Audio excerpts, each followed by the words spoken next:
Halo semuanya, perkenalkan namaku Japani Sinaga dari Pendidikan Sejarah. Hari ini aku mau bahas satu sosok pahlawan Pak Indonesia yang kisahnya aneh banget. Kenapa bisa begitu?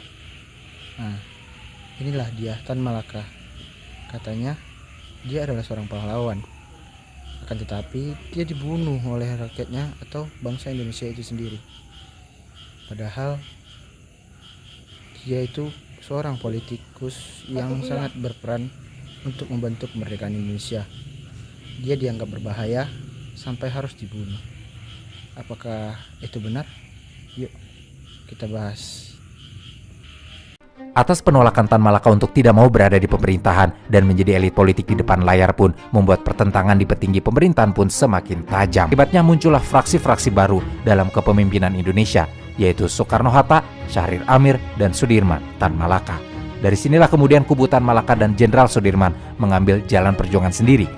Saat berada dalam puncak perjuangannya pada pertengahan tahun 1946, Kabinet Syahrir melalui Menteri Pertahanan Amir Syarifuddin menganggap ulah Tan Malaka dan pengikutnya membahayakan perundingan antara Indonesia dengan Belanda. Persiapan untuk menangkap Tan Malaka pun dilakukan. Menjelang rapat akbar Persatuan Perjuangan di Madiun pada bulan Maret 1946, semua gerak-gerik Persatuan Perjuangan selalu diawasi. Ditambah di radio, ada pengumuman bahwa Tan Malaka telah gagal melakukan kudeta. Penangkapan terhadap Tan Malaka dan para pemimpin Persatuan Perjuangan pun dilakukan pada tanggal 17 Maret di tahun 1946. Sudirman masuk ke hutan ke Jawa Tengah untuk melanjutkan gerilya dan Tan Malaka berangkat ke Kediri, Jawa Timur dengan dikawal pasukan Jenderal Sudirman. Mereka menaiki kereta api khusus. Di Kediri, Tan Malaka bergabung dengan pasukan Sabarudin, pemimpin Divisi 6 TNI. Di markas pertahanan Blimbing Kediri, Tan Malaka sempat mendirikan gabungan pembela proklamasi yang kemudian menjadi gerilya pembela proklamasi.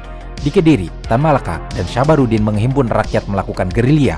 Dalam situasi genting, Tan Malaka berbicara di radio dari daerah Kediri untuk tetap melanjutkan perjuangan dengan cara tidak mengakui perjanjian Linggarjati dan Renville, menghancurkan negara boneka bentukan Belanda, mengambil alih semua wilayah Indonesia yang masih dikuasai oleh Belanda, mengambil alih semua aset Belanda dan Eropa lainnya, mengembalikan harga diri rakyat Indonesia, mengabaikan seluruh ajakan perundingan, tidak menyetujui perjanjian apapun yang tidak menyebutkan bahwa Indonesia merdeka pada tanggal 17 Agustus 1945, dan terakhir menyatukan seluruh partai dan badan keamanan rakyat. Himbauan inilah yang membakar semangat rakyat, tapi juga sekaligus menyebabkan Tan Malaka dianggap sebagai pemberontak yang dianggap berbahaya oleh pemerintahan Perdana Menteri Muhammad Hatta.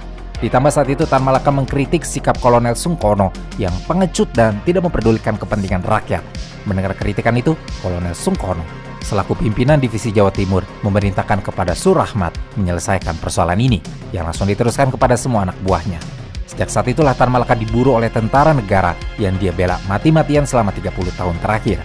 Pasukan Tan Malaka yang kocar-kacir karena serangan Belanda, mereka akhirnya mundur bergerak ke arah selatan, melewati Batalion Sikatan, yang mana wilayah ini ada di bawah penguasaan Kolonel Sungkono. Akhirnya pada tanggal 19 Februari tahun 1949, di Selo Panggung, Jawa Timur, Tan Malaka dan pasukannya bertemu dengan Regu Sukojo. Disinilah tragedi kematian Tan Malaka bermula. Tan Malaka mati ditembak oleh tentara Republik Indonesia. Tan Malaka ditembak Regu Sukojo dan jenazahnya tidak diketahui keberadaannya sampai sekarang. Dari video tersebut kita sudah tahu sosok Tan Malaka tersebut. Siapa Tan Malaka dan apa alasan dibunuh. Nah, jadi Tan Malaka dianggap terlalu radikal oleh sebagian pemimpin waktu itu. Dia sering beda pendapat sama tokoh-tokoh besar. Bahkan pada Soekarno, Tan Malaka maunya perjuangan total. Tidak ada kompromi pada penjajah.